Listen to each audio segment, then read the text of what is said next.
This is something all travelers should be aware of. The TSA is going to be enforcing the Real ID requirements on May 7, 2025.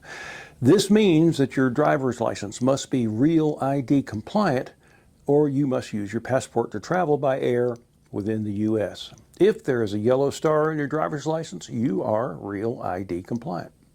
In addition, the TSA is implementing a mobile driver's license that will reside on your smartphone. This will let you just touch the phone to the MDL reader or scan the code on the phone for identification. It is currently being tested at 27 airports, with more to come. TSA has approved the MDLs from these states: Arizona, California, Colorado, Georgia, Hawaii, Iowa, Louisiana, Maryland, New York, Ohio, and Utah. Again, more to come as each state satisfies the TSA requirements. The takeaway here is that you have until May 2025 to get your Real ID driver's license if you want to fly anywhere in the U.S. or be sure your passport is up to date. Then, as the mobile driver's license program rolls out, sign up for it, as it should speed up your experience in the TSA line.